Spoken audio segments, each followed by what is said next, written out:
ആ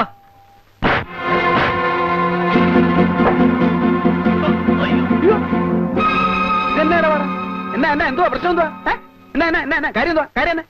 ഇയാളാണോ ഈ പ്രോ കോട്ടയം കുഞ്ഞച്ചൻ? അയ്യോ, പ്രോ എന്ന് പറഞ്ഞ പ്രൊഫസർ അല്ല, പ്രൊപ്രൈറ്റർ, ഉടമസ്ഥൻ എന്ന് പറയും. ഇംഗ്ലീഷ് തീരെ പിടിയില്ലല്ലേ? എന്താ പേര്? ഇരട്ടക്കണ്ണൻ കുട്ടപ്പൻ. ഇരട്ടക്കണ്ണൻ. 1 2 ശരിയാണല്ലോ, 2 കണ്ണുണ്ട്, ഇരട്ടക്കണ്ണൻ തന്നെ. അല്ല, എന്താ നിങ്ങളുടെ പ്രശ്നം? ഞങ്ങൾ ഇവിടുത്തെ ലോഡിംഗ് അൺലോഡിംഗ് വർക്കേഴ്സ് ആണ്. അയ്യോടാ, ലോഡിംഗ് അൺലോഡിംഗിനാണോ വിറ്റാത്തിയും കടാരിയൊക്കെ ആയിട്ട് ഇറങ്ങിയിരിക്കുന്നത്? അത് ഞങ്ങളുടെ സൗകര്യം. ഓ, ആയിക്കോ ആയിക്കോ. അപ്പൊ എന്താ നിങ്ങളുടെ പ്രശ്നം? ഇവിടെ ചരക്കിറക്കാൻ ഒക്കുകയില്ല. ചരക്കിറക്കാൻ ഒക്കെയെന്ന് പറഞ്ഞാ? ഒക്കുകയില്ല എന്ന് പറഞ്ഞാൽ നിങ്ങൾ പുറത്തുനിന്ന് കൊണ്ടുപോയവരെ കൊണ്ട് ഇറക്കാൻ ഒക്കുകയില്ല, ഞങ്ങൾ ഇറക്കും. അല്ലാതെ ഞാൻ അവർക്ക് കേറ്ററക്ക് കൂലി കൊടുത്തിട്ടാ വന്നിരിക്കുന്നേ. എന്റെ ഒരുപാട് പൈസ ഒന്നുമില്ല.